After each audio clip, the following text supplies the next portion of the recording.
സിമ്പിളായിട്ട് പെട്ടെന്ന് റെഡിയാക്കാൻ പറ്റിയ എന്നാൽ കുറച്ച് സ്പൈസി ആയിട്ടുള്ള ഒരു മട്ടൻ ഫ്രൈ റെഡിയാക്കിയാലോ. ഇതിനായിട്ട് കുറച്ച് നെയ്യോട് കൂടിയ ഒരു 1/2 കിലോ മട്ടൻ കുക്കറിലേക്ക് ഞാൻ ഇട്ട് കൊടുക്കുന്നുണ്ട്. ഇനി ഇഞ്ചി, വെളുത്തുള്ളി, പച്ചമുളകും കൂടി ചതച്ചതും കൂടി ചേർത്ത് കൊടുക്കുന്നുണ്ട്.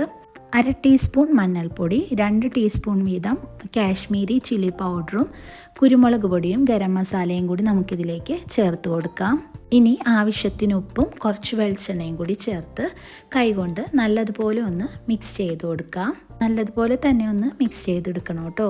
ഈ പൊടികളൊക്കെ മട്ടൻ്റെ എല്ലാ ഭാഗത്തും നല്ലതുപോലെ ആകണ വരെ മിക്സ് ചെയ്യാം. അതിനുശേഷം കുറച്ച് വെള്ളവും കൂടി ഒഴിച്ച് ഒരു 1/4 ഭാഗം നമുക്കിതൊന്ന് കുക്ക് ചെയ്തെടുക്കാം കേട്ടോ. ഇനി ഒരു ചീനച്ചട്ടിയിലേക്ക് ഞാൻ കുറച്ച് വെളിച്ചെണ്ണ ഒഴിച്ചു കൊടുക്കുന്നുണ്ട്. എന്നിട്ട് നമ്മൾ കുക്ക് ചെയ്ത് വെച്ച മട്ടൻ വെള്ളത്തോടു കൂടി തന്നെ നമുക്കിതിലേക്ക് ഒഴിച്ചു കൊടുക്കാം കേട്ടോ. ഇനി മീഡിയം ടു ലോ ഫ്ലെയിമിലിട്ട് ഈ വെള്ളം വറ്റണ വരെ നമുക്കതൊന്ന് ഫ്രൈ ചെയ്തെടുക്കാം.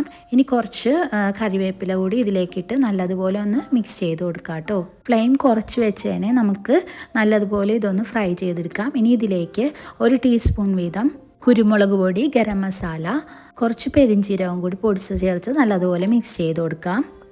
ഇത് ചില്ലി ഫ്ലേക്സും ചെറിയുള്ളിയും കൂടി വെളിച്ചെണ്ണയിൽ നല്ലതുപോലെ ഫ്രൈ ചെയ്തെടുത്തതാണ്. അതും കൂടി 2 ടീസ്പൂൺ ഞാൻ ഇതിലേക്ക് ചേർത്ത് നല്ലതുപോലെ ഒന്ന് മിക്സ് ചെയ്തെടുക്കുന്നുണ്ട്. ഇനി എണ്ണ തെളിയുന്നത് വരെ നമുക്കിതൊന്ന് ഫ്രൈ ചെയ്തെടുക്കാം കേട്ടോ. ലോ ഫ്ലെയിമിലിട്ട് ഇത് ഫ്രൈ ചെയ്തെടുത്താൽ മതി. ഇപ്പം നമ്മുടെ സ്പൈസി ആയിട്ടുള്ള മട്ടൻ ഫ്രൈ ഇവിടെ റെഡി ആയിട്ടുണ്ട്.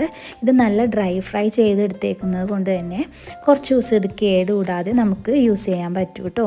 അപ്പോൾ ഇതുപോലെ നിങ്ങൾ ട്രൈ ചെയ്തിട്ടില്ലെങ്കിൽ ഒന്ന് റെഡിയാക്കി നോക്കിക്കോട്ടോ. നല്ല ടേസ്റ്റാണ്. ഈ റെസിപ്പി ഇഷ്ടമായ നിങ്ങളുടെ ഫ്രണ്ട്സിനും ഫാമിലി മെമ്പേഴ്സിനൊക്കെ ഒന്ന് ഷെയർ ചെയ്ത് കൊടുക്കുക. Thanks for watching.